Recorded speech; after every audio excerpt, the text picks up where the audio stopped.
D K Shivakumar ಹೋಗಿ ಕೈ ಹಿಡ್ಕೊಂಡು ನನ್ನ ಬ್ರದರ್ ಈಸ್ ಮೈ ಬ್ರದರ್ ಅಂದ್ರು. ನಾನೇ ಅವ್ರನ್ನೆಲ್ಲ ಗೆಲ್ಸಿದ್ದು.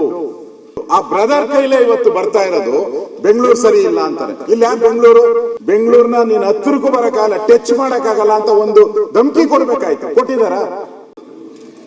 ನಮ್ಮ ಪಕ್ಕದ ರಾಜ್ಯ ತೆಲಂಗಾಣ, ರೇವಂತ್ ರೆಡ್ಡಿ ಮುಖ್ಯಮಂತ್ರಿಗಳು, ಅವರು ಬೆಂಗಳೂರು ಕಡೆ ತಿರುಗಿ ನೋಡ್ಬೇಡಿ, ರಸ್ತೆಗಳು ಸರಿ ಇಲ್ಲ, ಟ್ರಾಫಿಕ್ ಜಾಮ್, ಹಳ್ಳ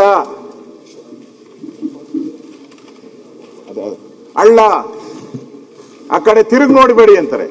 ಇಲ್ಲಿ ನಾನು ಫೋಟೋ ನೋಡಿದೆ, ಡಿ ಕೆ ಶಿವಕುಮಾರ್ ಹೋಗಿ ಕೈ ಹಿಡ್ಕೊಂಡು ನನ್ನ ಬ್ರದರ್ ಈಸ್ ಮೈ ಬ್ರದರ್ ಅಂದ್ರು. ನಾನೇ ಅವ್ರನ್ನೆಲ್ಲ ಗೆಲ್ಸಿದ್ದು, ನಾನೇ ಅವ್ರಿಗೆ ಎಲ್ಲ ರೀತಿ ಸಹಾಯ ಮಾಡಿ ಅವರನ್ನ ಮುಖ್ಯಮಂತ್ರಿ ಮಾಡಿದ್ದು. ಆ ಬ್ರದರ್ ಕೈಲೇ ಇವತ್ತು ಬರ್ತಾ ಇರೋದು ಬೆಂಗಳೂರು ಸರಿ ಇಲ್ಲ ಅಂತಾರೆ. ಇಲ್ಲಿ ಯಾರು ಬೆಂಗಳೂರು ಇನ್ಚಾರ್ಜ್? ಯಾರು? D K Shivakumar. ನೀವು ಇನ್ಚಾರ್ಜ್ ಇದ್ಕೊಂಡು ನಿಮ್ ಬ್ರದರ್ ಅಲ್ಲಿ ಬೆಂಗಳೂರು ಕಡೆ ಹೋಗ್ಬೇಡಿ, ಡೋಂಟ್ ಕಂಪೇರ್ ವಿತ್ ಬೆಂಗಳೂರು ಅಂತಾರೆ ಅಧ್ಯಕ್ಷರೇ. ಇದಕ್ಕಿಂತ ಅವಮಾನ ಬೇಕಾ?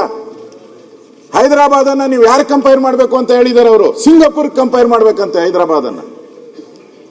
ಬೆಂಗಳೂರು ಬಗ್ಗೆ ನಮ್ಮನ್ನ ಕಂಪೇರ್ ಮಾಡಬೇಡಿ, ಇದು ಹೋಪ್ ಪ್ಲೇಸ್, ಕೆಲ್ಸಕ್ಕೆ ಬಾರದ ನಗರ ಇದು.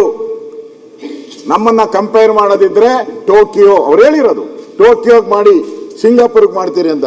ಇಕ್ಬಾಲ್ ಇಷ್ಟೆಲ್ಲ ಕೊಚ್ಕೊಳ್ಳೋ ಅಂತ ಡಿ ಕೆ ಶಿವಕುಮಾರ್ ಅವರು ಒಂದು ರಿಯಾಕ್ಷನ್ ಮಾಡಿದಾರ? ಅದಕ್ಕೆ ಒಂದು ರಿಯಾಕ್ಷನ್ ಇಲ್ಲ. ನಮ್ಮ ಬೆಂಗಳೂರು ಚಂದಾಗಿದೆ, ನಮ್ಮ ಬೆಂಗಳೂರು ಅವ್ರಿಗಿಂತ ಒಳ್ಳೇದಿದೆ, ಒಂದು ರಿಯಾಕ್ಷನ್ ಇಲ್ಲ.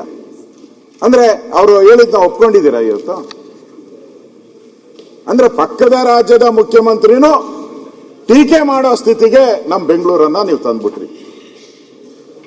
ಇದೊಂದು ವಿಪರ್ಯಾಸ. ಹೇಳ್ಬೇಕಾಯ್ತು ಧೈರ್ಯವಾಗಿ, ನೀನ್ ನೆನ್ನೆ ಮೊನ್ನೆ ಇದಾಗಿದೆಯಪ್ಪ, ನಾನೇ ಬಂದ್ ಮಾಡಿದ್ದು, ಬೆಂಗಳೂರನ್ನ ನೀನ್ ಹತ್ತಿರಕ್ಕೂ ಬರಕ್ಕಾಗಲ್ಲ, ಟಚ್ ಮಾಡಕ್ಕಾಗಲ್ಲ ಅಂತ ಒಂದು ಧಮಕಿ ಕೊಡ್ಬೇಕಾಯ್ತು. ಕೊಟ್ಟಿದಾರ? ಇಲ್ಲ. ಅಕ್ಸೆಪ್ಟೆಡ್, ಏನ್ ಹೇಳಿದ್ರು ಅಕ್ಸೆಪ್ಟೆಡ್. ಇವತ್ತು ಈ ಗಾರ್ಬೇಜು ಮನೆಯೂ ಕೂಡ